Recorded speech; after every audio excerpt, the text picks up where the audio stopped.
Il y a une brutalité biologique dans l'œil humain que la bonne société refuse d'admettre. C'est un mécanisme silencieux et ancien qui s'active en moins d'un tiers de seconde, plus vite encore que votre esprit conscient ne peut l'enregistrer.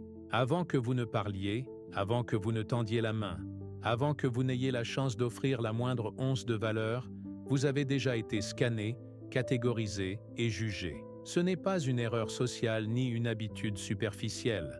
C'est un instinct de survie enfoui au plus profond du cerveau reptilien. Si vous signalez de la faiblesse, vous êtes catégorisé comme une proie. Si vous signalez le manque, vous êtes traité comme si vous étiez invisible, peu importe la brillance de votre esprit ou la pureté de votre cœur. Si votre apparence diffuse de la vulnérabilité, l'inconscient collectif du monde conspirera pour vous maintenir dans cet état.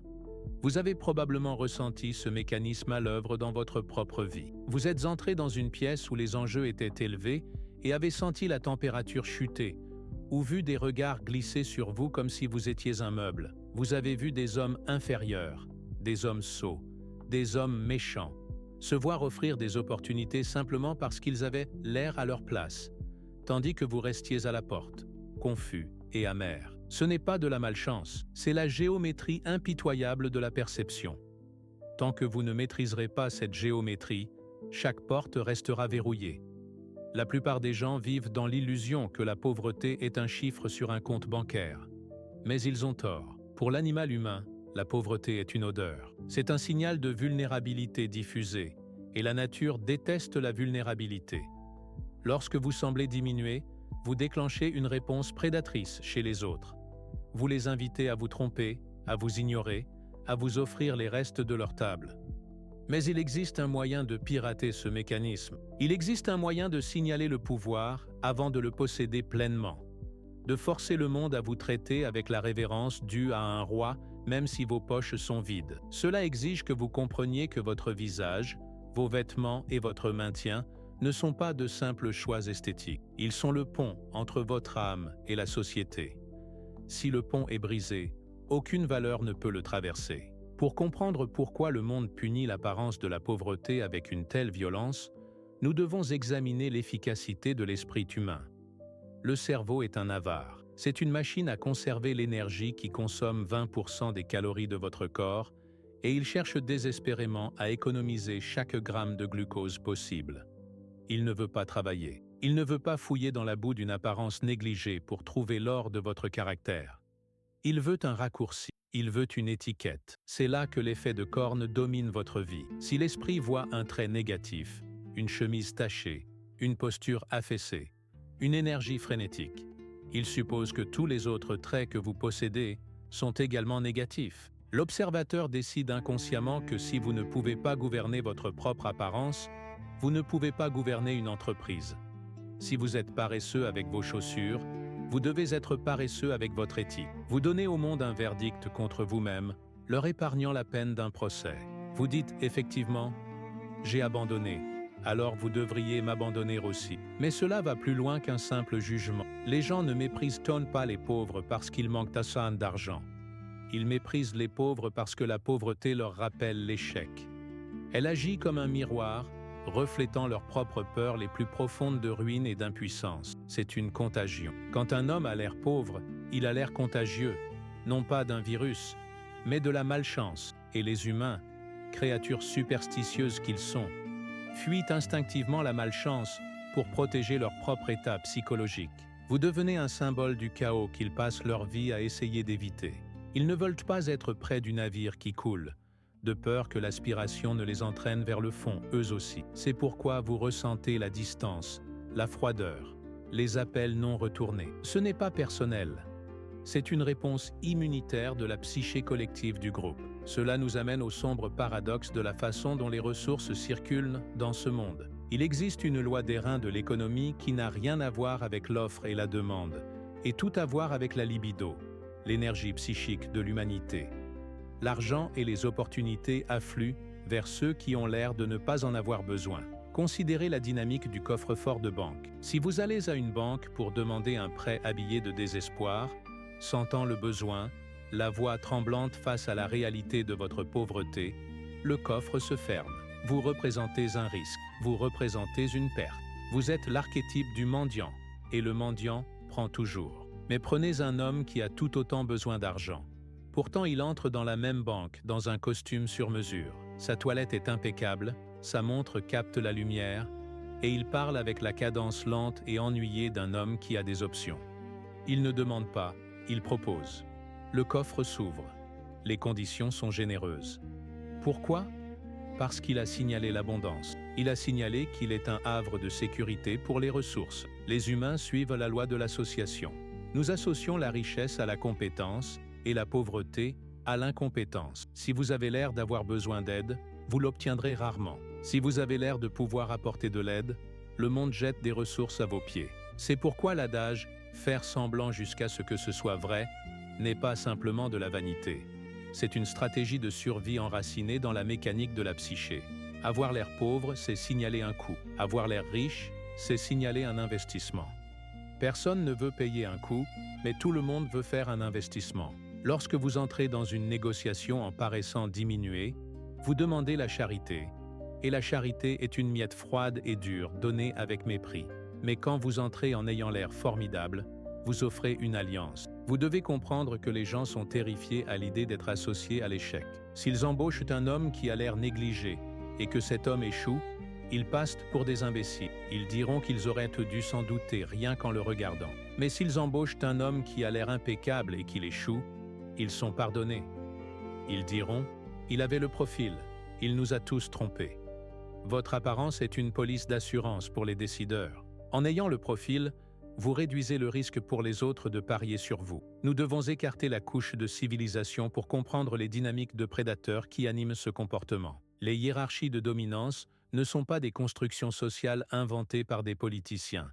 Ce sont des impératifs biologiques que nous partageons avec les homards, les loups et les chimpanzés. Nous scannons tous le statut. Dans la nature, quand un loup voit un mouton qui boite, il ne ressent pas d'empathie. Il ne pense pas « Pauvre créature, laissez-moi l'aider ». Non, la boiterie déclenche l'instinct de mise à mort. La faiblesse agit comme un signal chimique qui libère l'agression. La société humaine n'est qu'une version aseptisée de cette dynamique. Nous ne déchirons pas les gorges avec nos dents. Nous les déchirons avec des procès, avec le ridicule, avec l'exclusion et avec des offres au rabais. Quand vous avez l'air pauvre, vous boitez. Vous signalez que vous n'avez pas d'alliés, pas de ressources pour vous défendre, et que si quelqu'un vous fait du mal, personne ne viendra vous venger. C'est pourquoi les pauvres sont surexposés à la police, surfacturés et mal servis. Ce sont des cibles à faible risque. Si un marchand trompe un homme en costume sur mesure, il craint des représailles. Il craint que cet homme ait des avocats, des amis puissants, et la capacité de détruire sa réputation. Si un marchand trompe un homme en haillons, il ne craint rien. Qui écoutera l'homme en haillons? Qui s'en soucie? En ayant l'air pauvre, vous vous dépouillez de votre dissuasion. Vous vous rendez sûr à exploiter. Beaucoup d'hommes d'une grande intelligence sont détruits parce qu'ils ne comprennent pas cela. Ils pensent que leur travail devrait parler de lui-même. Ils pensent que leur loyauté les protégera. Mais ils s'habillent comme des serviteurs. Alors ils sont traités comme des serviteurs. Quand les coupes budgétaires arrivent, quand un bouc émissaire est nécessaire, le doigt pointe toujours vers l'homme qui a l'air de ne pas pouvoir riposter. L'apparence est une armure. C'est un champ de force psychologique qui fait hésiter les prédateurs. Cette fraction de seconde d'hésitation, où ils se demandent « Qui est cet homme? Est-il dangereux? Est-il important ?» C'est tout ce dont vous avez besoin. Dans cette seconde, vous gagnez. Vous dictez le cadre. Mais s'il n'y a pas d'hésitation, s'il vous regarde et voit instantanément une victime, l'attaque est inévitable. Considérez le concept du test. Dans chaque interaction sociale, particulièrement entre hommes, il y a un test subtil, souvent inconscient, des limites. C'est une légère bousculade, une plaisanterie à vos dépens, une interruption pendant que vous parlez. Le prédateur tâte la clôture pour voir si elle est électrifiée. Quand vous avez l'air débraillé, quand vos yeux parcourent la pièce avec anxiété, quand vos vêtements pendent sur vous comme la peau d'un reptile en mue, vous signalez que la clôture est abaissée. Vous signalez qu'il n'y a pas d'électricité. La pichenette se transforme en bousculade, et la bousculade se transforme en conquête. Mais quand vous présentez la signature visuelle de l'ordre, des lignes épurées, un regard stable, un mouvement délibéré, Vous signalez que la tension est élevée. Le prédateur décide que le choc n'en vaut pas la peine. Il passe à une cible plus facile. C'est l'essence de la dissuasion. Vous n'avez pas besoin d'être violent. Vous devez simplement avoir l'air de pouvoir être dangereux si l'on vous provoque. Il existe un mensonge répandu raconté pour réconforter les invisibles. Une platitude qui dit « c'est ce qu'il y a à l'intérieur qui compte ». C'est une idée séduisante, mais elle est fausse. Si le caractère est essentiel pour la rétention, l'apparence est le gardien de l'accès. Vous pouvez avoir le meilleur produit du monde, un remède contre le cancer, un chef-d'œuvre philosophique, un algorithme à 1 milliard de dollars.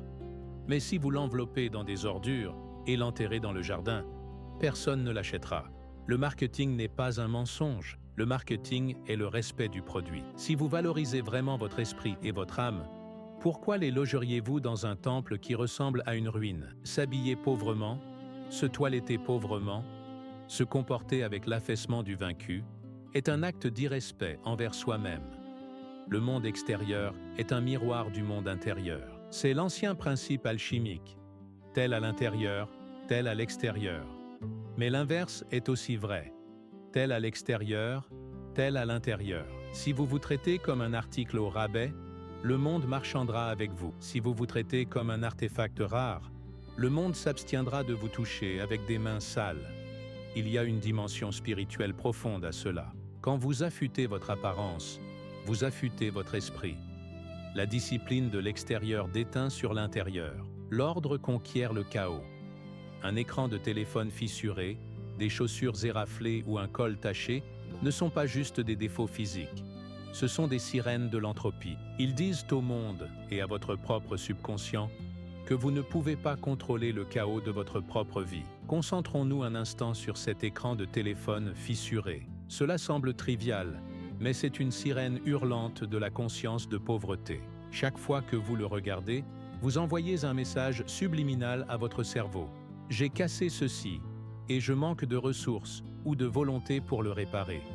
Donc, je vis avec des choses cassées. Cela dégrade votre psyché. Cela dit à votre subconscient que vous méritez ce qui est brisé. Les riches ont l'air propre. C'est le secret. C'est un type spécifique d'hygiène qui signale qu'ils sont éloignés de la crasse de la lutte. Les pauvres ont l'air poussiéreux, usés par la friction de la survie. Vous devez gratter la poussière de votre avatar. Vous devez curer les artefacts de votre vie pour signaler que vous êtes le maître de votre domaine et non sa victime. Imaginez le capitaine d'un navire dans une tempête. S'il apparaît sur le pont avec son uniforme froissé et sa barbe sauvage, l'équipage panique. Il suppose que la tempête a déjà gagné. Mais s'il sort rasé, impeccable et calme, l'équipage trouve du courage.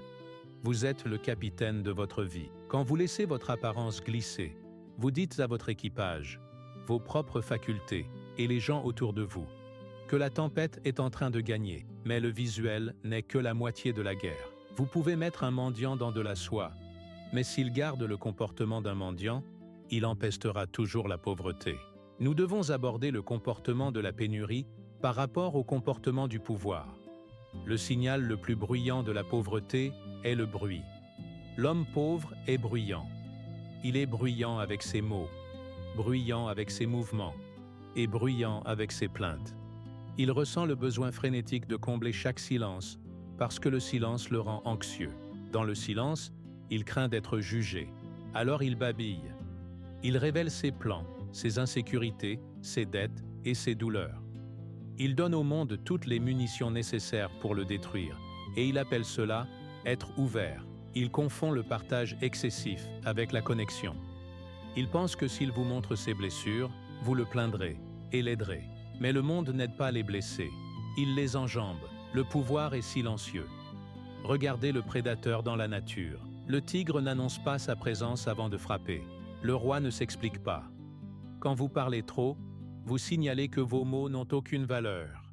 Vous gonflez l'offre, ce qui fait s'effondrer la demande. Pour ne jamais avoir l'air pauvre, vous devez maîtriser l'art de la bouche fermée. Quand vous êtes silencieux, vous devenez une toile vierge. Les gens projettent leurs propres fantasmes sur vous. Ils se demandent ce que vous pensez. Ils se demandent si vous savez quelque chose qu'ils ignorent.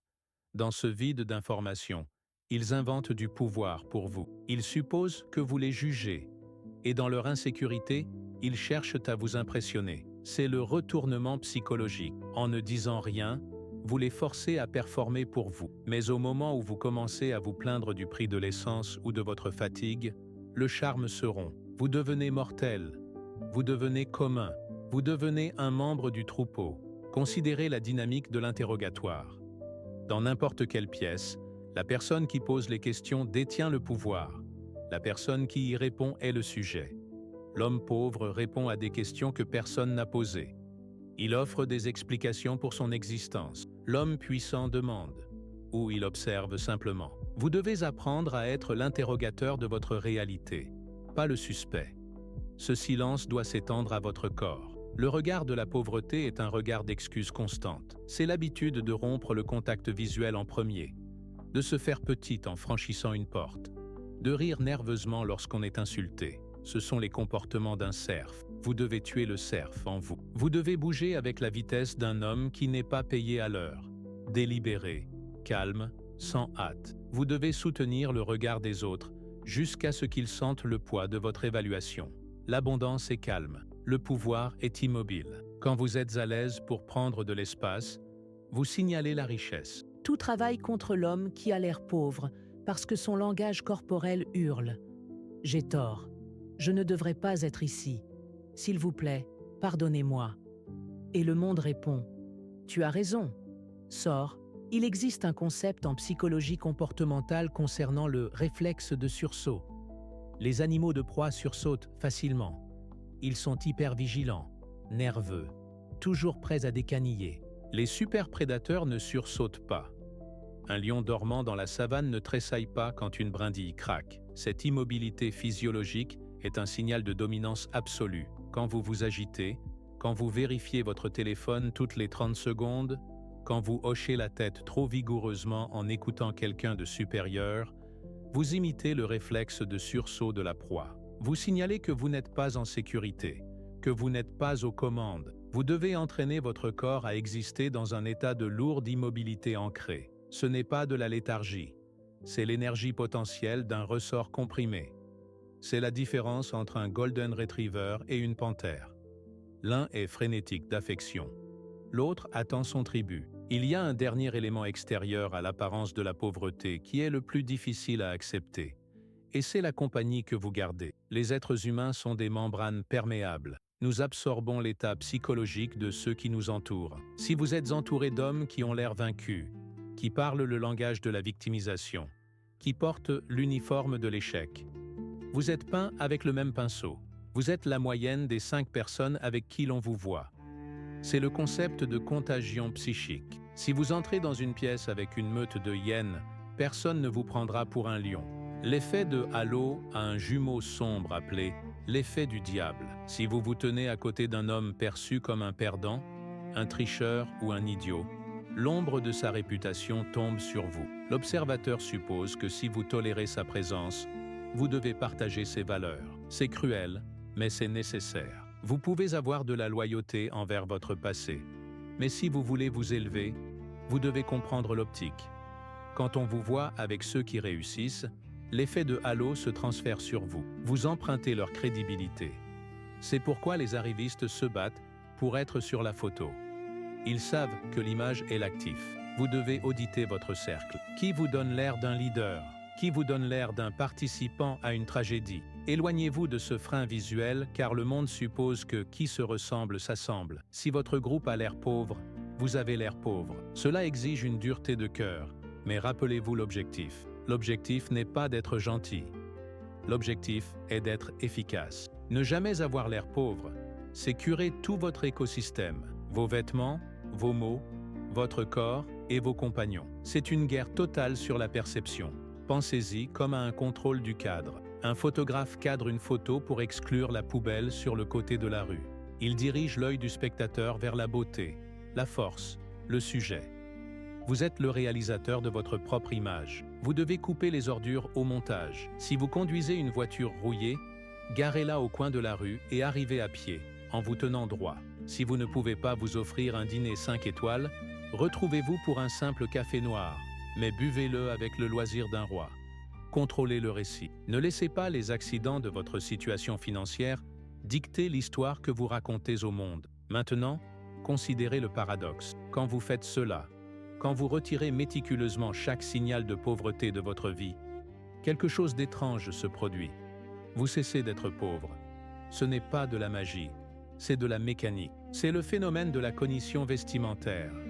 La science a montré que lorsqu'une personne enfile une blouse de médecin, son attention aux détails augmente. Lorsqu'elle enfile un costume, sa pensée abstraite et ses sentiments de dominance augmentent. Le costume affecte l'acteur. Quand vous vous habillez avec pouvoir, la chimie de votre cerveau change. Vous vous tenez plus droit. Vous parlez avec plus d'autorité. Vous cessez de vous excuser pour votre existence. Le masque invoque le visage. Vous commencez à croire votre propre propagande. Vous regardez dans le miroir et vous ne voyez pas une victime. Vous voyez un prétendant au titre. Et parce que vous voyez un prétendant, vous agissez comme tel. Vous prenez des risques. Vous négociez plus durement. Vous vous éloignez des mauvaises affaires. Vous avez piraté votre propre système sérotoninergique. La hiérarchie de la sérotonine est réelle. Ceux qui sont au bas de l'échelle ont une sérotonine basse. Ils sont impulsifs, déprimés et réactifs. Ceux qui sont au sommet ont une sérotonine élevée.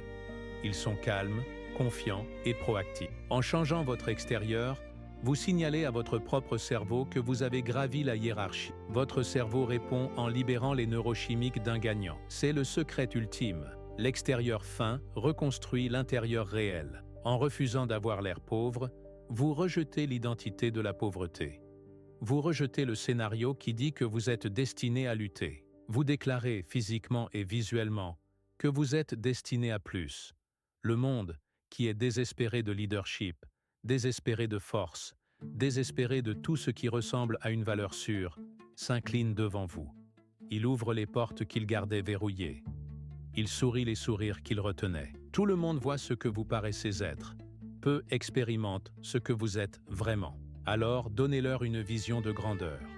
Éblouissez-les avec l'image de qui vous êtes en train de devenir. N'attendez pas que l'or arrive pour polir la couronne. Portez la couronne maintenant. L'or suivra le roi. Mais si vous restez dans les haillons, en attendant la permission de changer, vous mourrez dedans. Cette transformation exige une mort. Vous devez tuer la version de vous-même qui est à l'aise avec les restes. Vous devez faire le deuil de votre statut de victime. C'est une couverture chaude, ce statut de victime. Elle vous dit que vos échecs ne sont pas de votre faute, que le système est truqué, que vous êtes un martyr, mais c'est une couverture qui vous étouffe. Jetez-la. Entrez dans l'air froid de la responsabilité. Quand vous vous habillez comme un homme de pouvoir, vous acceptez le fardeau du pouvoir. Les gens attendront plus de vous. Ils vous mettront au défi. Ils se tourneront vers vous pour des réponses. C'est terrifiant pour le faible, mais c'est exaltant pour le fort. C'est le seul chemin pour sortir de la fosse. Le choix vous appartient. Le jugement arrive. Il arrive chaque jour, chaque seconde, de chaque Père Dieu qui se pose sur vous. Verront-ils une victime? Ou verront-ils un maître? Verront-ils un homme vaincu par le chaos du monde? Ou un homme qui lui a imposé son propre ordre? Vous comprenez maintenant la loi, mais comprendre n'est que la première étape. L'exécution est l'abîme où tombent la plupart des hommes. Il existe des techniques spécifiques pour manipuler la perception qui sont trop dangereuses pour être partagées sur cette plateforme ouverte. Il existe des déclencheurs psychologiques qui peuvent faire s'agenouiller un géant et faire ressembler un indigent à un prince. Si ceci vous a ouvert les yeux, comprenez que ce n'est que ce que je peux montrer publiquement.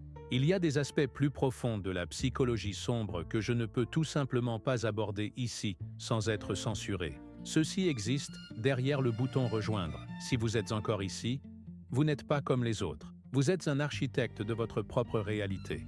Passez au niveau architecte.